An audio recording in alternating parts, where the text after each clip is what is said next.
Greetings, I'm John Spear. It took a really large amount of pipes to ground to get the crude oil up to this tasty reformer, and welcome to modded Factorio Supershorts. I thought I'd give a quick crash course on how fluids work in order to explain why I have a pump at the end and beginning of the very long journey the crude oil takes. Every pipe in Factorio, including the underground pipe bits here, contains a fluid box. You can see this pipe contains, 100 crude oil.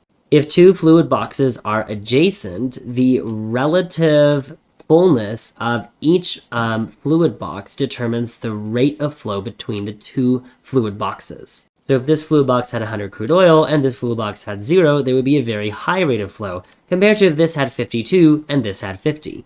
Incidentally, that's pretty important. This is because of the way that machines which have fluid boxes in them operate.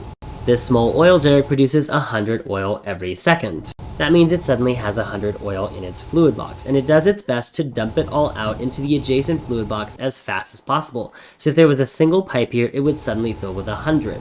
Let's suppose there were two pipes connected to this oil derrick. One has 0, the other has 0. The first one suddenly fills up with 100. The second one does not instantly fill up with 100. The flow rate is a number.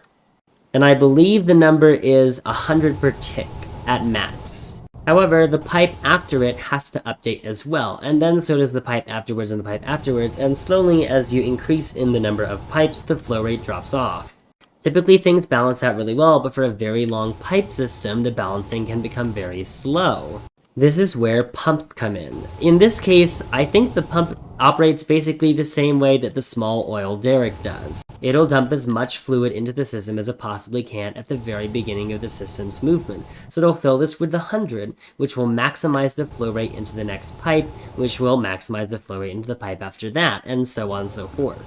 Because we're using underground pipes which only operate as basically two fluid boxes in a row, the flow rate drops off incredibly slowly in the scheme of things. So one pump is actually kind of more than enough to get us all the way back to the carbon black reformer at least. Now, however, if this were a tank instead of a small oil derrick, things would operate differently, because the tank would not be trying to force its fluid out. The tank would operate as an adjacent fluid box, like a really huge pipe, and it's relative fullness that matters. So a tank that had like 10,000 fluid would not be like super fast pumping into a crude oil pipe. It would be about the level of fullness percentage-wise in each box. So putting a pump on a tank would cause the tank to act like a big machine, dumping fluid out into the system as fast as possible. Way back at the end here, this pump establishes a point of 0 fluid at its end, which means that the flow rate from a pipe into it is also at maximum, which basically establishes the highest gradient possible between beginning pipe, where the first pump was,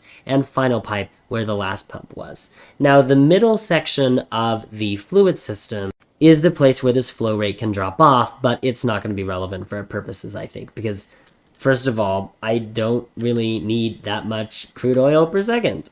But I wanted to talk about how it works anyway, so thank you for coming to my TED Talk. Hope you learned something. Okay, we're now getting extra carbon black that we don't currently need because we have a huge supply of it. But now it's time to work on the wonderfully interesting cDNA which I forgot to research. Sometimes I annoy myself deeply. However, in useful and interesting news, these Zogna bacteria do require you to have like lamps and Petri dishes. Petri dishes are going to be involved in a bunch of other random things, I think, along the way, not just science. For example, we'll need to automatically produce moss gene samples, which are going to be useful for cDNA.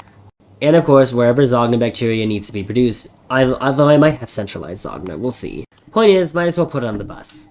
As usual, I probably want to duplicate the system that we have here, so at least double it, and since we have one automated factory's worth of Petri dish production here, I'll want to double that. It looks like I need the aggressively excessive number of 9 seaweed crop facilities to support all these Petri dishes. Very annoying. Luckily, as long as I'm using enough rubber, I should have the steam for this agar. However, I really should be using all that rubber. If I'm not, I have to think about what else I can do. I'm tempted to use a pump. Let me explain another thing about pumps, just for fun. Pumps split apart two fluid systems, so technically this oil system and this oil system are separate. Now, you remember that way over here where I am, turning coke into, I think I'm turning something into steam. I'm wasting a lot of steam for some reason. And conveniently, that steam can go to things like agar. But that steam is at 250 degrees Celsius, and I think sometimes you need 250 degrees Celsius steam for things. So if I have 250 degrees Celsius steam on the bus, and I combine 150 degrees Celsius steam, which is what is coming from, for example, the the polybutadiene creator here, suddenly I will have no 250 degrees steam anywhere. Okay, strike that, reverse it. As far as PyScience Pack 2, there's nothing that requires steam at a temperature of 250 degrees specifically, except for these biomass recipes, and then like hydrobromic acid eventually, but I can't find that anymore. Anyway, the point is, I can just mix them, so what am I doing? We'll just mix all the extra steam in my base. Just did some calculations, and it turns out I can power my empty Petri dish glasswork simply using the excess coke oven gas I'm making from my coal system. I'm specifically not doing hot air right now because I don't have enough, I just don't have enough hot air. So like 600 per minute hot air is a lot. 10 per second is way too much for the system. Very annoying. I mean, I probably don't even need all these Petri dishes, but I'm just slightly overbuilding. But if I have too much, it'll just clog up. Alright, here's 7 crystal mines, and here's 2 jaw crushers. Here's that third glassworks I needed. And here's an incredibly long line of glass meant to bring the molten glass onto the bus right, I don't know, here. Here are my 2 glassworks making empty Petri dishes at an inefficient rate. Here's 9 seaweed farms and 2 high-pressure furnaces for agar. Here's 2 automated factories taking the agar and the empty Petri dishes to make Petri dishes. Here's some microorganism mines that will turn about 3/8 of this output into incubated Petri dishes. And here's the combined belt on the bus. Here's another freakishly long line of pipes intended to bring coke oven gas to our glassware producers. Steam is now being supplied to the agar. The reason I'm not putting it on the bus yet is that I haven't decided where to put it on the bus or if I'm going to need it any more than just crossing it directly over right now, so I'm just going to leave it this way. Wow, 7 minutes and we are barely closer to cDNA than when we started. Exciting.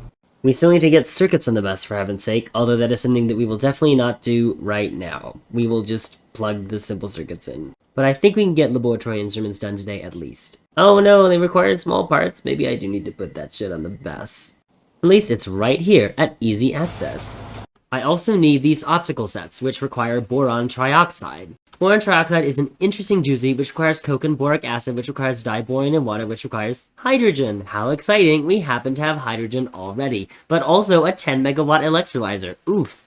When you're in doubt or worried about calculations, remember that we really just care about being non-zero. So I'm just gonna slap one down and see if that's enough. The world hates me. I apparently need another electrolyzer, this time for the boric acid. And there's our boric acid. Now, I'm actually going to bring the boric acid using pipes as opposed to conveyor belts making the boron trioxide because I don't want to pipe like conveyor belt boron trioxide all the way over there when I can just make it and just shove it in the optical sets. In other news, it's time for tin and zinc to join the belt as I am going to need tin for the, I believe that's the equipment chassis. Iron, excellent antimony, and vitriol will also enjoy their grand debut onto the bus. Phoenix alloy and tin are now coming up to this equipment chassis. I'm just going to slap down a chest in which I'm going to shove lots of simple circuit boards and I hope that's enough for a long time. Because damn am I not ready to make these simple circuit boards. It's a nice rate, 1 to every 2, so it should be good. Now I'm slapping small parts on the bus so I can bring them down. Meanwhile, there appears to be so little that rubber is actually used for that I'm probably just going to send it straight to this automated factory. And eventually to the rubber stoppers that will make glassware, because I'll need it for that too. Rubber and small parts are now both going into the laboratory instruments. I just need to supply the boric acid and the coke. Boric acid is now connected, and now so is coke so I can get the boric acid. I just need to find molten glass somewhere.